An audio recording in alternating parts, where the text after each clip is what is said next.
and we're off to the races. Ladies and gentlemen, I am beyond thrilled because each day it seems almost I'm doing 3 or 4 different wonderful episodes. Today it's one for the books. It's an epic, epic show, and I'll tell you why. Because my next person not only wears different hats, but also likes to serve and help in the communities and has in the past. So we're going to hear all about it.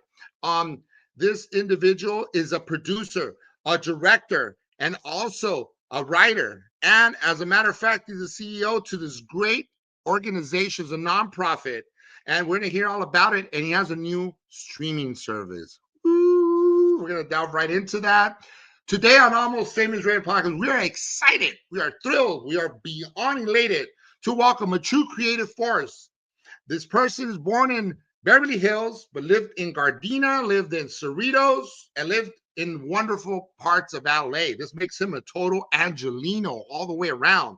The guy is unbelievable. He's a president of GRCN, Grassroots Community Grassroots Organization, a nonprofit. And he's done quite a bit of stuff in the communities far and wide, where he's done filmmaking with people in the communities. We'll hear all about it. He's a talented writer, producer, and director whose work bridges entertainment, community empowerment. Give it up for the one and only Alan Brown II. Man, that was the best intro I think I've seen all year, man. Thank you very much.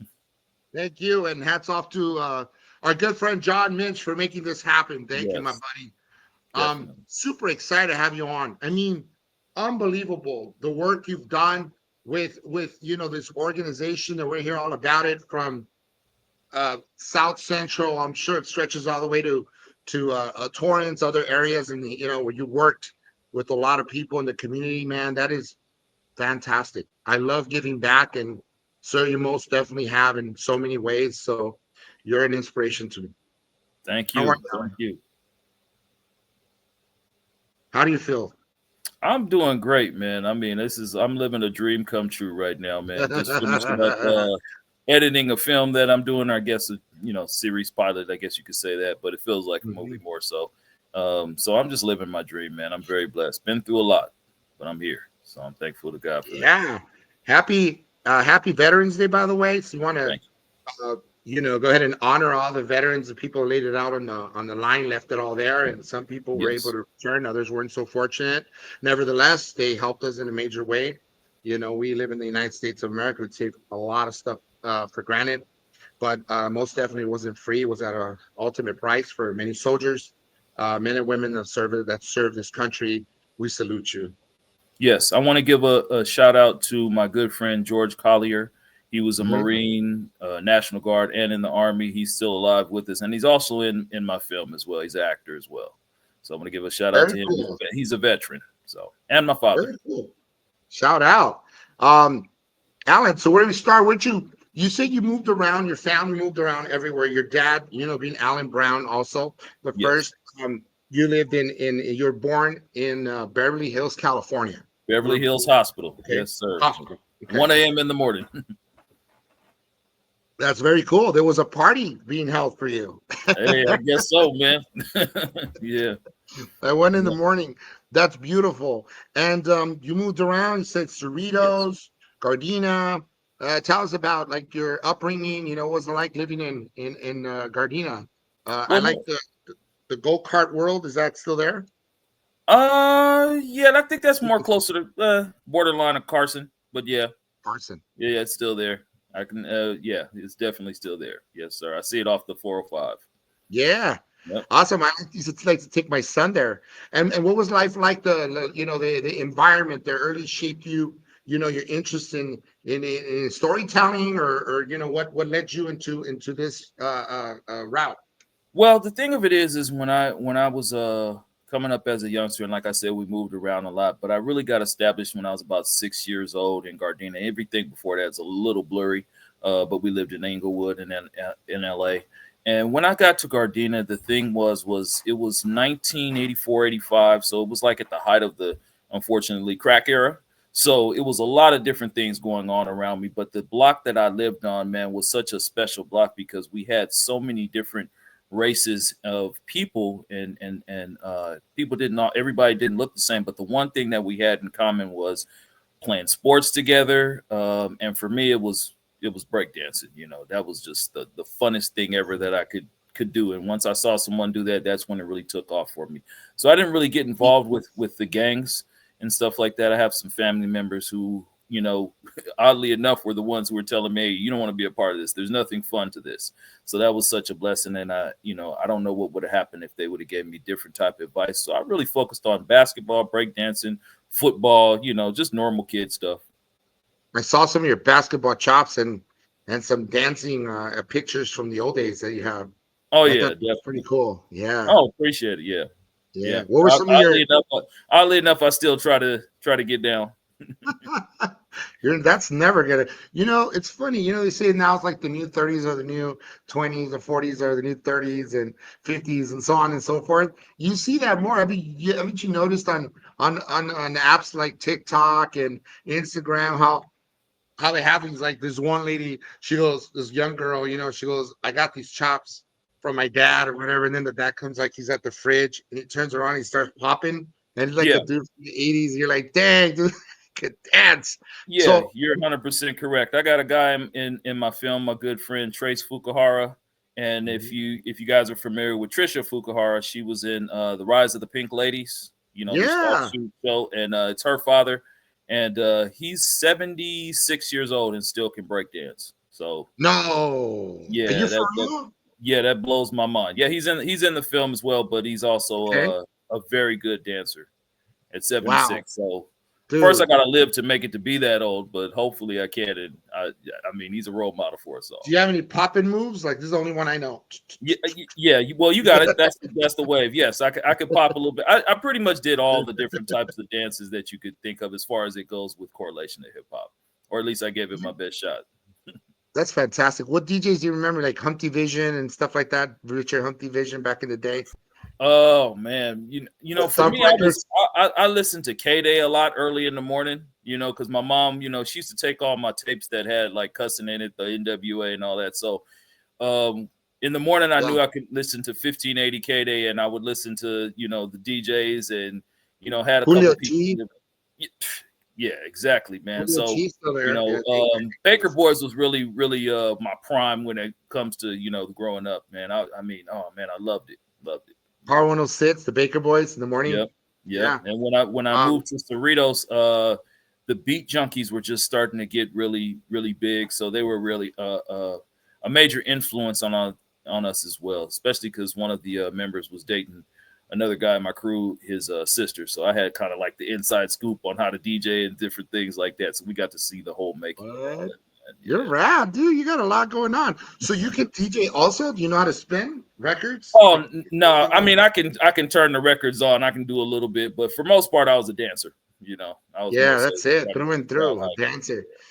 Hey man, did you guys bust out your like cardboards and with the Playboy bunny and all that? Remember that? Um, I don't know if we had the Playboy bunny, but we definitely did cardboards. If we were in anybody's house who had a hardwood floor, it was on. That The was the thing. boombox, right? Dun, Yep, dun, dun, dun, dun, dun, dun, dun. totally. Oh Run man, you had the DMC, beat LL going right Cool there. J. Yep, man. No, Yeah, that's so cool. yep. So, what led you to join eventually lead the GRCN, the grassroots connecting communities? Well, How did that? the Yeah, go funny ahead. thing about how that developed, because it was more so it evolved into GRCN, because when I was growing up in the community, and my father is a veteran, Vietnam veteran, so he had a very colorful past, but he always wanted to try to keep me away from the gangs and drugs. And he would tell me, he would hand me the basketball. I didn't really understand the breakdancing, but he would hand me the basketball and say, this is your drug. So what he started doing was he started coaching in the community. At the local park, it's called Rosecrans Park in Gardena. Big up to them. Mhm. And at this particular time, Michael Cooper, for some of us who are, of my age, and Jerry Chambers, who used to play for the Lakers as well, they were, doing a lot of community outreach at that particular park.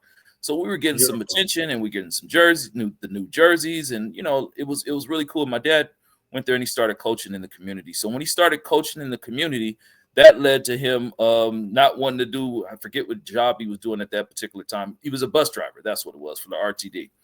And he didn't want to do that. He RTD. wanted to get into sales. So when he got into sales and he started hiring like the kids, I think it's a little bit different now, where he would pick up the kids in the neighborhood, and we'd go around and we'd go door to door, kind of like selling the candy and stuff like that. So Yeah. he became like a father figure in the neighborhood, and obviously we're all making money, and I was the youngest of the bunch, so I was exposed to a lot at an early age, but it toughened me up. So that was like the beginning of it. Now, when we got older and moved on, we started working for a company called National Family Life, who really, if it wasn't for them, I don't know what we would do. And this was shortly after college. Shortly after college for me, we started working for National Family Life. My dad got the job first, and he was a caseworker working with kids who were in the system. And he ended up getting me the job, with Charles Johnson. And after that, then, we started working with them. We started saying, maybe we should develop our own thing. And we developed our own thing. And driving on the 91 freeway, I came up with the idea. I was like, hey, Dad, why don't we do our own thing? He said, okay, let's do it. And the rest is history, man. And we really took off from there. Beautifully done. 91 freeway. Yes, sir. That's my exit. Anytime I go to Anaheim or Fullerton, I shoot down the 91 to the 710. This is the best way to do it. It Yep. avoids all the traffic on the 5 and stuff. I find the 91 Yeah. is a blessing. It's one of the beautiful little veins that are arteries that goes right through. Yeah. That That's all I'm carpool lane helps a little bit, man. saying. Yes, sir. Yeah, you're right. Um, I'm hearing you out, man. I can only think about AC Green. You remember AC Green? Oh, yes, totally. Yeah, man. I know you have to AC start with Green. him, I'm sure, because he's always helping out the different communities out there in his green Hummer back in the day, right? He Yeah. drove a green Yeah. Hummer. Yeah. The AC nicest guy Green was ever. definitely in the communities. There was a park. Oh man, I'm trying to remember. In Long Beach, I remember where we used to go and play basketball, and he would be up there and really working with players that, whether they were making to the NBA or not. My friend CJ Washington, he played for Chapman College. He used to do a lot of work with him as well. Wow.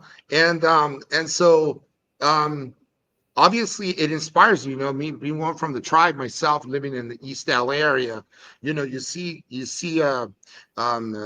any kind of, you have your own heroes that made it out of the barrio, so to speak, in the neighborhoods. And you think it is a far stretch, or like a long shot, but you take it anyway. You find that Yeah, once you step out of the neighborhood, like there are avenues that you can take to reach the goals that you have, whether you want to be an actor, especially now, with apps like TikTok and everything, you could basically become a household name a lot quicker. It's like the internet has bridged the gaps, and closed the world and made it as one, almost, as it were. People get to exactly. know, and see the talent. It's like a talent show, and people can see it. It's their fingertips. You have it at your fingertips. However, in the olden days, it was a little harder, and I'm glad that there were production companies such as yours that started, creating, work, right, and doing, Definitely. making like even short films. And now we have, notice how the present day, there's like a huge circuit, like short film circuits are, there's a ginormous amount, I mean a vast amount of film festivals. Like every little city has a film festival, and you can sort of put your stuff out there and showcase it. So it's fabulous. When I hear stories like this, it pumps me up, man. As you can tell, it really invigorates me. It reinvigorates me. It makes me happy. It makes me think that, we need more of this out there. But I hear you're starting to stream. Let's talk about the streaming app. This is even greater. It takes it one step further out, for your dream, a local kid, to put your stuff out there, your work, your body of work out there. It's fantastic. Let's talk about that a little more, how that developed. No problem. Well, the streaming service is called Lloyd, and that's an Mhm. acronym for Let's Live on Intelligent Design, and that's going to be on Uscreen. We're going to launch that in mid-January, and the thing that's going to make this stream so exciting and a lot different from some of the other streaming services that are going on is because you'll not only be able to watch the films that I make, which I think are pretty entertaining, but I'm biased to that, obviously. But at the same time, you'll be able to see the behind the scene footage, the making of it, interviews with the artists. You'll be able to see our premiere that we do. that we're going to be doing for this particular series that we got coming out, which is really the one that we're going to launch. But you'll also be able to see some of my other works, and we're going to have like a podcast where we're going to be interviewing people. And that was going to be my question for you. I don't know if I wanted to do it on the air. Was I would love to have you on one of my shows as a guest as well, Sure. man. You have a unique story. Absolutely. Absolutely. Yeah. So, You notice, you dig deep. There's a quite a crazy amount of stuff that we could talk about. Sure. yeah, I'd be honored and privileged. Sure. Thank thank you, you. man. All right, appreciate it. I'm gonna hold you to that one. I yeah, am. I am willing to go anytime. but it's going to be very exciting and very entertaining. And the main thing, what I'm trying to do is the biggest challenge that I'm having for myself is I'm trying to create something that has content that kids can be able to watch at the same time, and the parents won't be bored by it as well. So I want to try to reach a broader age group and kind of bridge that gap. We have enough division going on in the world today, in my opinion, where my Right. side is right, my side is right, but we have a lot of similarities, and I don't like to hope that I wouldn't like to see that, some kind of catastrophe happens where we really recognize, oh shoot, we do have more in common. So I'm gonna try to do it with positivity. I'm going on an uphill climb, but I'm gonna give it my best shot because I got a lot That's of right. kids that I work with, that I've worked with, and who are now adults, and I know that they would hold me accountable to the type of content that I would put on there. So my challenge is try to keep it entertaining and exciting, but still keep it clean and still keep it dirty. And I know that sounds kind of weird too, I think you but can. raw. I think, yeah, I get what you mean. I get what you mean. A happy medium all the way around. And Yes, sir. um, I find that it can be done. And I think you have the wherewithal. You have most importantly the tools that you've lived through a lot. You've seen a lot of stuff in the neighborhoods. I think you can totally get to the point where you can create that sort of uh, I would like to think of it as a like a palette, or as it were, of various things happening within a film that can sort of capture everything, your vision, but at the Yes. same time be able to be pleasing to adults as well as children alike, or teenagers alike. So I think we can. We're I definitely, think it's you know, possible. yeah, for sure. Um, when you take on the role, which role do you like best? Director, producer, and writer, or all three the same? I mean, and you could be obviously biased because this is your stuff. I mean, do you like one over the other? Which one do you prefer best? That is a very good question that I don't think anybody has ever asked me. So I would have to say that all three of them have their pluses and minuses, Okay. but I would have to say that I take each one of them with a major responsibility and try to have a lot of humility, be humble. Hmm. You're the decision maker, but then you don't have to be bossy to be the boss. I want people to be able to work, to enjoy working with me, and I want to enjoy working with them. So if I had to pick one that was the best, oh man, that's a hard one. I would have to say that it would start with the writer. It would start with the writer. I don't know if it's necessarily the best, but that's like my foundation. That's my groundwork Yeah. because that's what's inside of me. I'm bleeding into through the pen, and I put a lot of work into that. And I know I just said pen, and I just thought about it. And people are like, "Oh, you actually handwrite? This is the computer age." But I'm old school. Manuscript. It's great. It's great. Writing is. Do you find that writing, as it were, is like a lost art? Because people want simplicity, and for the sake of time, it's more convenient. However, Yeah. you just touched on something cool that I want to ask you a question, piggyback right on what I last asked you. The Mhm. writing, the writing aspect of it, right? Yes. Is it, do you think in writing, due to the fact that you're writing with the pencil, is it something that connects to the brain better versus the typing, or do you just much prefer to write because that's just your style? Well, I would have to say that the thing that really got me involved with writing was I was trying to write raps, write rhymes. In the late '80s Hmm. and in the '90s, I would do this with my sister, who was just, in my opinion, just a lot better than me at it. So I would always say to myself, man, I want to be able to write something where people could say, oh, he just said that in a rap. Yeah. And when I started to transfer that over into the doing the plays first, and films is obviously my last portion because I started out more so in the theater aspect of things. when I started to do that, I would have to say that that's when it really became um, just a part of me. Where there would go days, if I go a day without writing something, I would feel kind of weird and off balance. And then I started taking and putting a lot of unique things that were coming to my mind based on, because I read a lot and would read a lot at that time when I was starting to write, because I wanted to have as much knowledge as possible. Just when you think you started to learn something, you realize, oh man, I don't know anything. I got a lot more to learn. So what I started trying to do was, when I started out as a kid, I was ambidextrous, so I can dribble basketball with pretty much the same way with my left, with my right, even though I'm right-handed. So what I decided to do, and this is going to sound a little bit weird, but I started to write with both hands. So when I write my script, so it's working both sides of my brain, and that's when it really started taking off for me. It started becoming fun. So I know that may sound weird to some of the viewers, but No, that's my thing. So I write your with both hands, philosophy. and then obviously transfer it over to computer, and that's how it goes. Wow, that's mind blowing. I've never had this answer, and I did obviously make the connection, as you see, with the mind and the pencil. That's something that I've always known of. Like, when you start out and you did artwork, a lot of our art teachers um used to inculcate into us, make sure you what you want to do is, before like the graphic arts and stuff on the computer, when we first Hmm. started back in the day, they would say, like, instead of you just doing it on the computer, you want to start with your pencil and sketch it out. Yeah. It's always better that way. It's best. So it ties into what you're saying. So I'm hearing you out. How do you know what, like, when you're directing, what's the first thing you do? Do you survey? Do you go scouting? Do you have people that do it for you? Is it a team effort?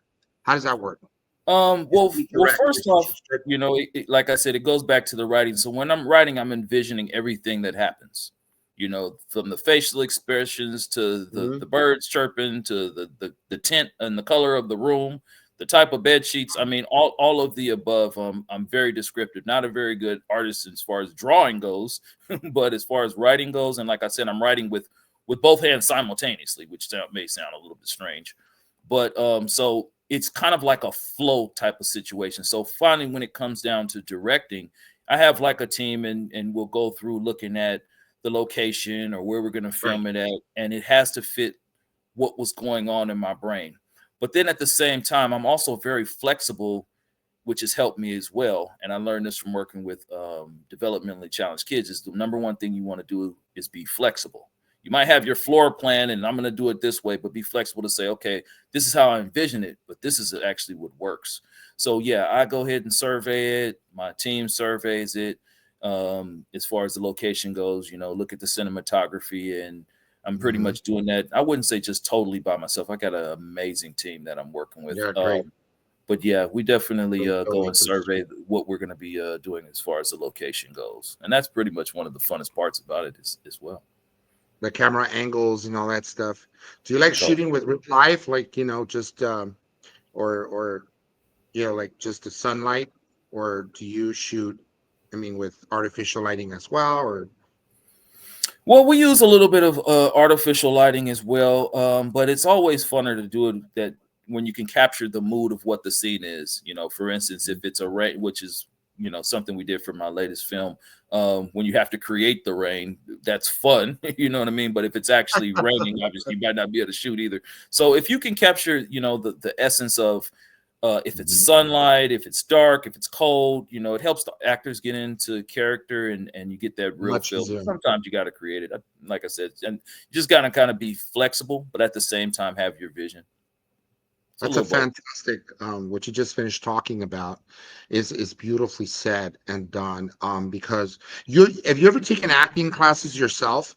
It's Yes. interesting, so, because you're also thinking about your actors from an actor's point of view, and that was interesting to me. So I was just Yes. wondering, you must have taken acting classes. Yes. I Um, took acting in college, and as far as it goes with Cerritos? Long Beach City.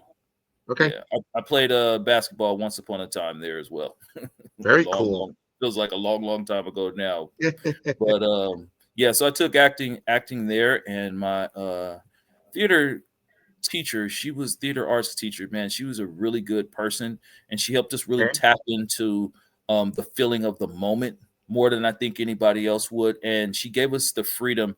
She wasn't a traditional actress per se. So what she wanted to do, and I would love to say that I made this up myself, but I got to take my hat off to her, was she wanted the actors to really be more so artists versus I'm trying to mimic whatever the director is telling me to do and who this character was and so forth and so on. But take all those things and then become, an artist, create this character. And Right. that's what I really took from her, and also from my father in real life, because he's a character as well. You got to have him as well. All the people you work with, right? I mean, your Mhm. father, obviously, that's our biggest role model. Typically, when we're lucky to have our parents or dads and stuff. My dad's very funny, so he's like a comedian. I always tell him, you're like an undiscovered, unsung hero comedian who's done a lot of like funny stuff around the house, and things that you learn, you pick up on, they later Yeah. you can't help but also display. You flesh out the character your father is. And as far as like, I'm sure there's a lot of different characters in the city, in the communities that you work Oh with, yeah. help Yeah. you shape the characters, right? Yeah. Yeah, definitely. And even though, like, with the two particular films that are going to be on my site, these are based on real characters in real life. The story might Okay. have been changed up a little bit. I might have added an extra vowel to their name or took one out, but these are based on real people and family members as well, because I want to leave something where my, grandkids and great grandkids hopefully one day can say, oh, okay, this is what my great grandfather was supposed to be like, at least to some degree, on film. So I like for the artist to be able to create the character and really not have to Yeah. be looking over their shoulder. Because I know when I was trying to act, that was something that was really kind of hard for me to do. Is I was wondering, okay, am I Yeah. doing it right? Am I doing this? Right. And I wasn't really comfortable. So I wanted them to feel Yeah. comfortable. Don't think about me. Think about who this character is, and you've become them, and what would they do in this scenario, and understand why they're doing it. So I like for them to Beautiful. be artists and be able to create it, and I think that's one of the magical moments that you get to be able to witness on film, and that you're going to see in my films as well. Beautifully said, Alan. Unbelievable. So true. You need to allow your actors to be artists and flesh out the characters without being told how to do it per se. Yes. Maybe and then let them turn into what they are, and see where it goes and see the magic that happens when the two of you guys collaborate. Speaking of which, the building the trust and collaboration, which we just talked about building trust, that's building trust for Mhm. your artistry, and your folks and the creatives that alike and the crew members that do just as much work. How do you build do you the collaborations and stuff that you have, are these actors that you select via an app like Actors Access? Are some of these people that you've known? Do you get a person like, say, you take Jim Francis like myself and say, hey man, I kind of like you. You would be a great guy in my movie, and let's just place him in the film? Or what's that like? How do you select your actors? Well, it's funny because what you just said is pretty much it. All of the above. I got some actors that I've met off of Casting Network. I've got Mhm. some actors that I knew already because, like, I still break dance and perform, and I guess you can call that breakdancing at my age. But and also some of the people that I've met on not just say I'm walking up to anybody on the street, but I've met through different experiences in life and say, hey, you know what, you kind of fit this character. You interested in acting? So it's a little bit of everything. And a Beautiful. lot of times, with even my team, they look kind of like, you sure this is gonna work? Especially on my first film. And then when we had our premiere for that, and everybody showed up and they loved it, I had my fingers crossed. But yeah, it ended up working. So I think that one of my greatest talents isn't so much a look what I can do kind of thing, but being able to spot talent and see something special in someone. I think that God has given me a very A great gift given in that. talent. Once I Yeah. stopped trying to think about look at what I can do and all that kind of stuff, then I was able to see, the beauty in others that sometimes people just haven't recognized yet, or it hasn't been pulled out of them. Absolutely. Plus, you make people stars. I mean, that's fantastic. The idea of people starting to film, many times like me, what really? You can use me kind of thing. Yeah. And you help build and nourish that a sense of pride and you edify them in the process. And I think that's beautiful and speaks volumes of the kind of heart you have. Thank you. Thank you. It's through Mm. experience, and I'm learning still just like everyone else. And I'm just very confident as far as it goes with the position I'm in because I'm surrounded by great people. When you're hopefully, you have a good heart. If you're around the Mhm. right people with good heart, all things can be magical. Obviously, it can go the other way because people will take advantage of you. But I've been blessed to be around some really interesting and great people that's given me some great experiences that I'm learning from. Yeah. And when was your debut? Do you still remember your debut directorial film, or as it were? Like, do you remember your early days, humble beginnings?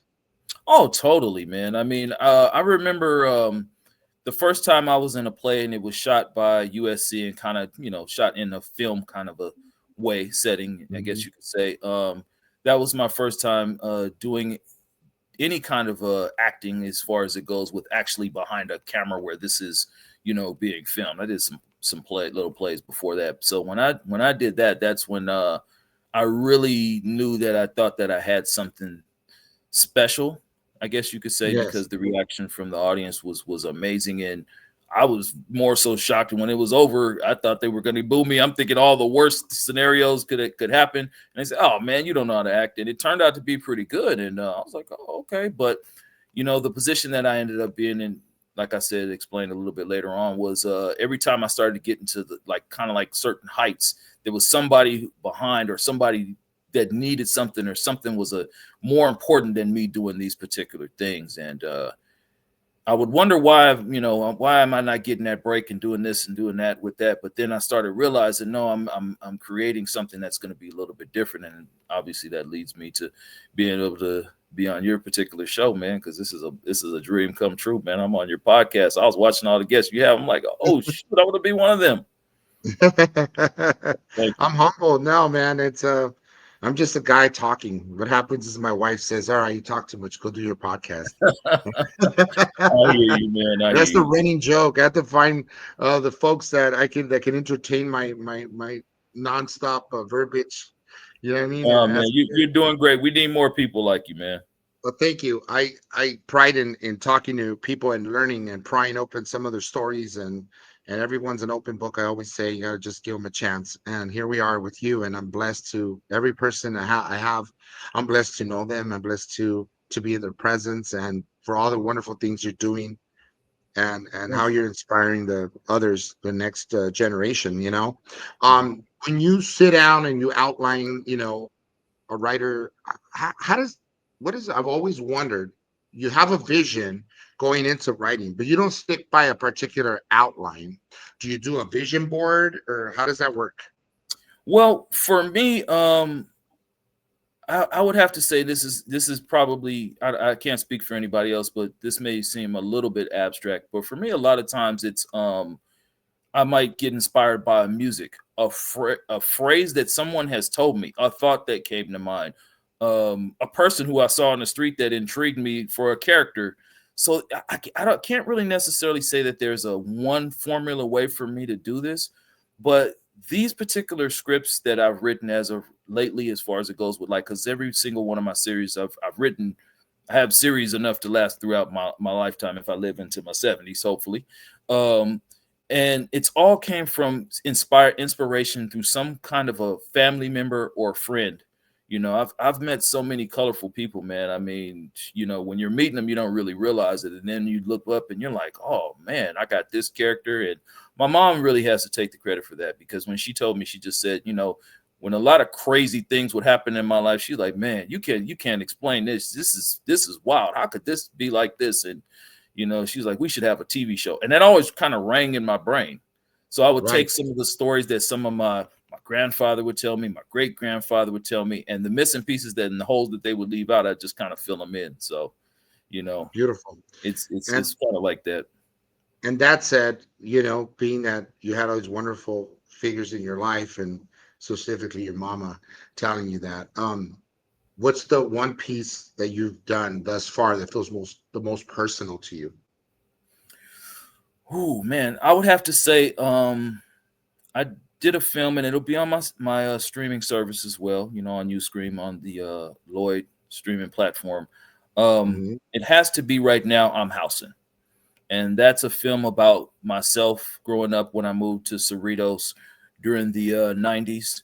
early 90s, and all those stories that happened in that particular film were, I would say, even more than just being heartfelt, because they were real.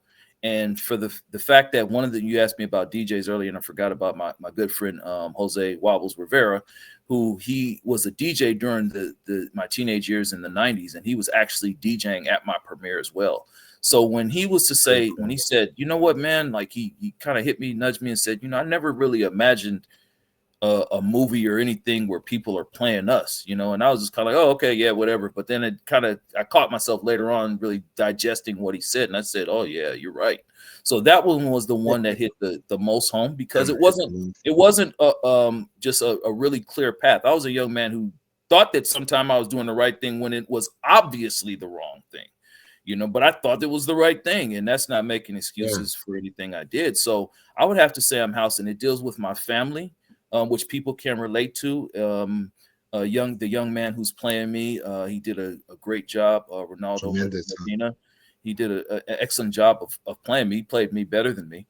Uh, the cast was fun to work with, but at the same time, it's so many roller coasters of emotions in this particular film, that it's not just for one particular audience, because I grew up in Cerritos, but I was hanging out in Artesia, so I'm every nationality you could think of, I'm dealing with on every level. And then also having, That's great. most of my family is from Compton. So I had a connection Yeah. still with Compton. So I'm just all over the place. And I think that that's probably the one that was the most emotional and hit home for me, because there's not one particular subject matter that you could say, okay, well, it's a gangster movie, or it's a family movie, or it's a dancer movie. You're It's in all Artesia. involved. Yeah. You're in Cerritos.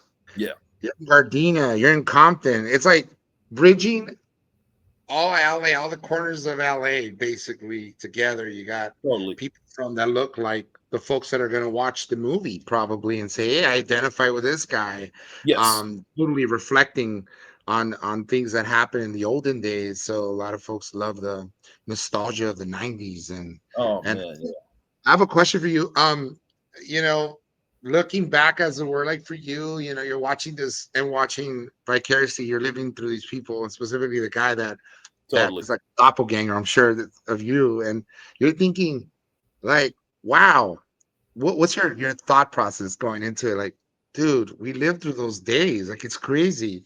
Um, You're thinking yourself kind of thing, or like, wow. when I watched when I okay, I said watched it. When I was making the particular film, I didn't expect this. But I feel like, things happen in some mysterious ways that kind of let you know that there's something bigger to this picture. That's the best way I can put it. Because I don't judge Mhm. anybody else. Whatever's working for you and you're not causing harm, nobody go for it. But for me, I would have to say, with that particular film, the thought that was going through my mind was a very emotional one, because I lost one of my friends during the pre-production, who I had talked with and wanted him to be able to see it. His name was Yeah, Anthony Brown, aka sorry. Holocaust. He was a rapper who was affiliated with Wu-Tang Clan. A lot of people will probably know who he is, and was a great Yeah, lyricist. And he was someone who I grew up with, and he died during that particular process. I lost my grandmother died during that particular process. One of sorry my to hear that. best Yeah, friends died. I lost basically six different people before the film was actually finished. So it was a roller coaster of emotions while we were filming this within a 3 month span, to where when I'm on set and I'm directing, especially when it came to the house party dancing scene, it was hard to hold it together. And I didn't expect it, because I'm a passionate person, but not a very emotional, crying kind of a situation. And seeing someone playing my friend who had died, and it was during a dance battle scene, and the character playing him is going all out, and he's a popper, so he's killing it and everything like that. Shout out to my friend Iggy who played him. Um, he did such a great job, but emotionally it was very hard to handle. yeah. The scenes where, Sorry like, for your loss, man. For all these wonderful people, specifically your grandmother. yeah, Wow. How long did it take it you was guys rough. to shoot this whole thing? How long did it take?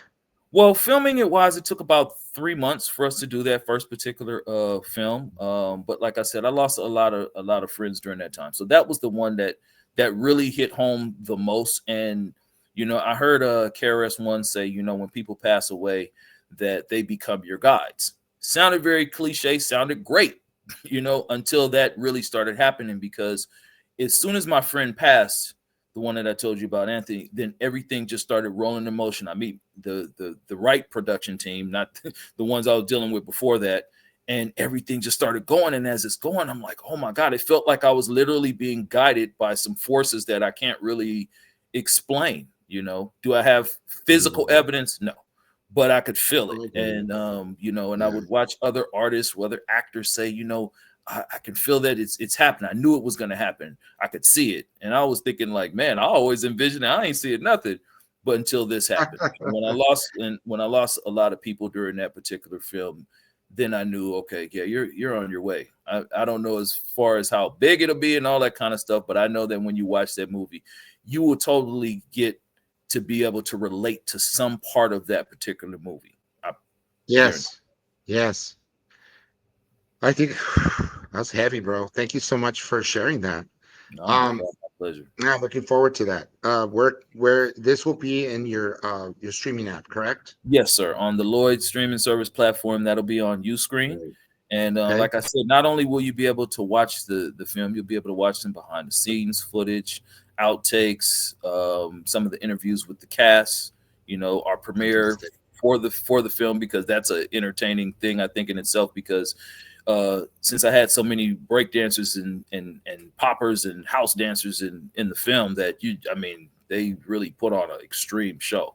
You know, not to mention you'll be able to see me do a couple little spins on my shiny ball head. Hey, you did you remember like was it breakdance and was it Beat Street, the king of the beat? Oh yeah, totally, totally. Yeah, I yep, love that. I yeah. remember that. I Those remember are that like classics, man. yesterday. Classics, Yeah, it definitely. was Dougie Fresh was in it, right? There's a Yeah. lot of few. Yeah, Beat Street was the movie that actually, when you bring that up, that's the movie that really made me want to breakdance more than anything. When I saw Crazy Legs do the last move of that battle scene where he Yeah, backspin and put his shoes on his hands and pushed up into a bridge position, that's I insane, just man. wanted to do that. And then when I saw him in real life and met him in real life, I'm sure he probably doesn't remember it, but when I did, that's the first time I think I was ever also very starstruck, because my Very friend was like, "You're awestruck. not saying anything." I was just like, "Man, this is the kid. This is the guy who I saw that made me want to do this." So a little Yeah. embarrassing, but Hey, you meet your starting to heroes, go. man. You meet your heroes, most definitely. And that's beautiful, dude. What a great story. So it sounds like you have almost no regrets, like looking back on your journey thus far, and it's obviously you're still very young. There's so much gas in the tank, but what do you think like what's been some of the most important lessons you've learned up to this point? Oh man, the most important lesson that or lessons that I've learned is that time, man. And time is something that is very interesting, because when things aren't going the way that you would like for them to go, it seemed, or you're expecting or waiting for something to happen, it seems like it's taking forever. And then when you're doing something that you love or you enjoy or you only dreamed of, then it moves a lot faster than you could, Wow. can imagine. So I think, the thing about time, man, that would be number one right there, is to, a lot of people may say to you, and this is for anybody who watches this, that you're not going to make it in this, or that's not a very dependable kind of job. You're not going to get the tax forms and all the different type of things you're going to need in life. But I would just say that, the lesson of follow your passion, man, because if you can find a passion that can lead Yeah. to your purpose, that is a golden gem right there. On this particular planet, man, and the time frame that we have, I would like for everybody is to be able to at least get a shot at living out your dream, and try to stay humble within that, have some humility, be willing to learn, know when to say no at the same time. No, it's got to be this way. It's got to be a balance. So time, Right. balance would be the most yeah, those would be the best lessons that I could learn. And if I could also throw in people, sometimes when you may get in an argument with somebody, it may be your friend, your family member, so forth and so on. Try to remain calm, because I'm guilty of that. You lose your temper and you think that, yeah, that's what I was supposed to do. And then later on, if you have any kind of conscience, you say, well, wait a minute, man.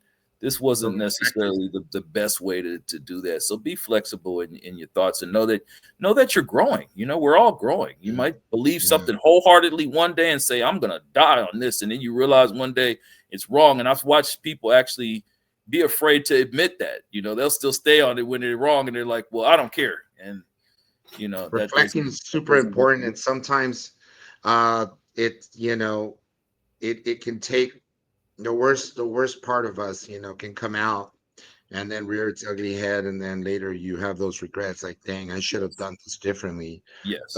At the end of the day, right, most of the things we fight over, argue over, are trivial. Totally. And with respect to time, you're absolutely right. It's that one commodity that you can never ever get back. So it's super important to use your time wisely.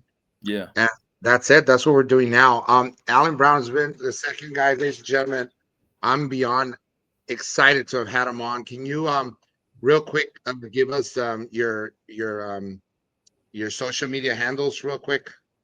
No problem. As far as it goes with the Lloyd streaming service, I want to start off with that one. Yeah. Uscreen, that'll be in mid-January. So look for us January when you see that the ads that pop up and it says Lloyd and it shows my face and some dancing and some of the films, man. It's gonna be an experience that I feel that people really need to check out. So go to Uscreen, look for Lloyd. LLOID, and Let's Live on Intelligent Design is going to take you into the future with some Right. content that is going to be entertaining, educational, but not too much of either or. And we're going to focus on some positive stuff, positive news, even because a lot of times Yeah. we get all the bad news. And so, my son won't even watch the news with me anymore because it's just like, I already know where they're going with all this. Nothing's positive. No, These you might get a 30-second to a minute segment on a certain day, maybe, or at the end, but for the most part, no. You can find maybe something positive out of it sometimes, but that's even a stretch too. So we're gonna give News you is some positive the stuff. news is very divisive these days, and we need to stay connected, such as the way we are right now, and stay positive as much as possible. So, Yeah, you're a blessing to my heart, man. I'm super excited and can hardly wait to showcase this wonderful episode. Let's thank stay you. just stay connected, man. Any way we could collaborate, I'm your All right. man. I'm on Instagram, Alan Brown the second. I want to give a quick shout out to my man John Minch for orchestrating this relationship, for me being able to meet you, The because this great is a John pleasure Minch. and an honor. And good luck, man. That guy is amazing, very humble Unbelievable. He's individual. done it all. Yes, Baseball, acting, has his own business. He runs a lot yeah, of great stuff, and guy has a yes. big heart. He's a Heart of great gold. role model. Great role Yes, he model, is. and I Yes, try he to is. really. I've learned a lot from him just by the way he carries himself. So that, like I said, I'm on Instagram, Facebook as well. So you could look up the I'm House, and that was my first film. But for the most part, man, the thing that's coming at you guys in January is going to be the Lloyd streaming service on Uscreen. I know you guys will really enjoy that. That's my show. Hello and goodbye until we meet again. Thank you, Alan Brown II. I am beyond grateful to have had you on my show. Till Thank next you. time. Happy Veterans Day, brother, and thank you for having me, Happy sir. Veterans Day. Thank you, sir. All right, have a good one.